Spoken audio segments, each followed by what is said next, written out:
Oui, bonjour. Alors aujourd'hui, au tablier de Leslie, on vous fait des scones. On est pressé, on est en retard. On m'a dit de me dépêcher. Ça va nous prendre de la farine, du bicarbonate de soude, de la poudre à pâte et du sel.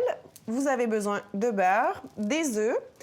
On va faire, dans le fond, deux préparations. Des scones à l'érable et bacon et on va faire des scones aux zestes d'orange et aux dattes. Donc, c'est deux préparations, deux recettes différentes avec la même base.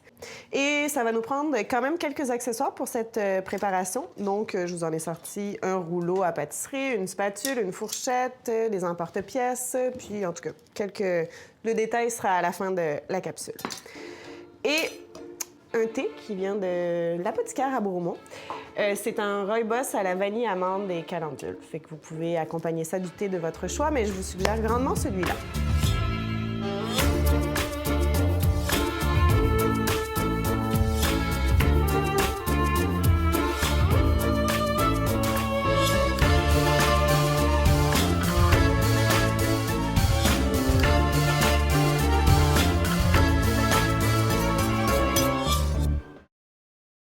À votre farine, vous allez ajouter la poudre à pâte, le bicarbonate de soude et le sel.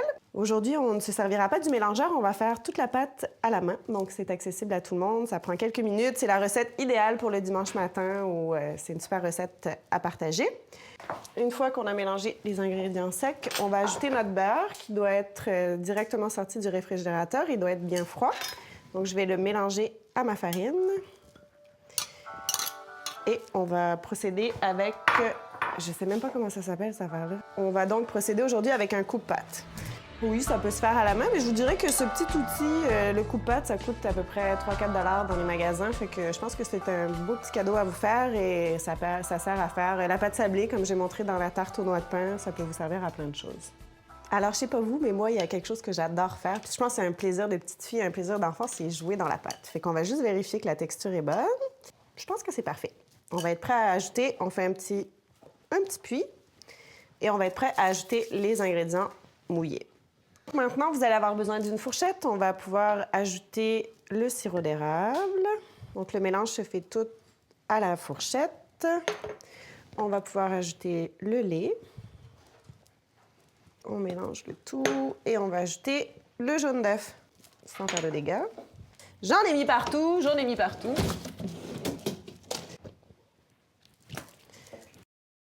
On va séparer la pâte en deux, plus ou moins, ou vous pouvez en faire une au complet. Mon gars, il mange pas de bacon. Donc, juste ajouter le bacon à l'intérieur. Mes morceaux sont peut-être du bacon pré-cuit que vous allez avoir haché, ou vous pouvez en acheter du pré-cuit, c'est au choix. On mélange le tout. On va mettre un peu de farine, vous assurer que ça colle pas trop. Puis on va la rouler pour l'amincir un peu. Fait que vous l'étendez plus ou moins à l'épaisseur que vous voulez parce que les scones, ça peut être soit très gros, vous pouvez les tailler en triangle. Moi, aujourd'hui, je vais les faire en rond. On est prêt à détailler le tout. Comme vous voyez, c'est vraiment très rapide à faire. Au bacon, on va les faire un peu plus gros avec l'emporte-pièce. Tout simplement tailler vos petits scones.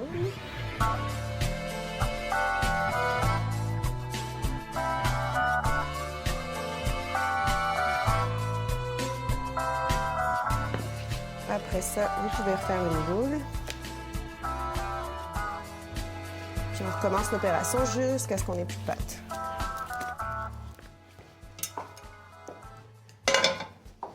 Qui vole ma pâte? Au voleur. Vous avez faim, ça sera pas long. Bien, vous pouvez les mettre. Moi, je vais les cuire sur ma plaque en silicone, mais il faut les réfrigérer 10 minutes. Donc, vous pouvez les mettre, si vous cuisez ça sur une plaque à biscuits ou une plaque en silicone, peu importe. Il faut qu'ils aillent environ pour une dizaine de minutes au réfrigérateur. Et voilà, donc on est prêt à mettre ça au frigo pour ce qui est de la préparation au bacon. Maintenant, on va procéder à l'assemblage de ceux à l'orange et aux dattes. Donc, bien nettoyer votre orange. Moi, ce que je vous suggère, c'est vraiment les oranges biologiques. De toute façon, moi, tous mes produits sont bio, autant la farine que... Mais ça, c'est à votre discrétion.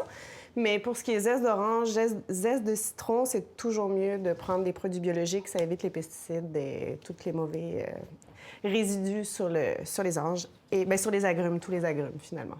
Fait que vous prenez un zesteur, si vous en avez un, il en existe différents types. Juste, allez-y à l'œil si vous aimez ça beaucoup. Moi, je dirais l'équivalent du zeste d'une demi-orange. Pour nous, Québécois, les produits de l'érable sont tout à fait délicieux, fait que je vous suggère beaucoup, même si vous êtes à l'étranger. On est en mesure de trouver maintenant des produits d'érable un peu partout dans le monde, fait que... Et voilà. Maintenant, on va ajouter les dattes. Je vous dirais, encore une fois, allez-y à l'œil. Si vous aimez ça avec beaucoup de dattes, mettez-en beaucoup. Si c'est une demi-portion, dans le fond, que vous faites moitié bacon, moitié dattes, je vous dirais 4-5 dattes hachées. On déverse tout sur le plan de travail. On répète la même opération. Juste, je me mets de la bouche parce que ça va manger. Donc, on est maintenant prêt à sortir nos scones du réfrigérateur. On leur réserve un petit traitement spécial. Donc, celle-ci, c'est la préparation au bacon.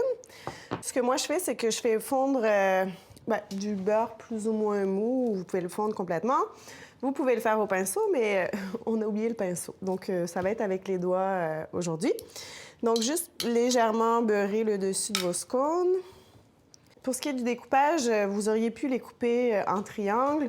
Vous pouvez aussi les mettre dans des moules à muffins et vous pourriez aussi prendre une cuillère à crème glacée et les déposer directement sur une plaque à biscuits. Ça ferait aussi le travail.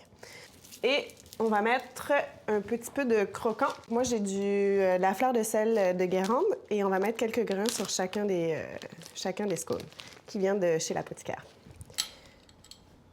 On est prêt à enfourner à 350 degrés pour environ 20-25 minutes. Je vous dirais d'y aller à l'œil, de voir comment vous aimez ça, plus ou moins doré. Donc, on se revoit dans 20 minutes.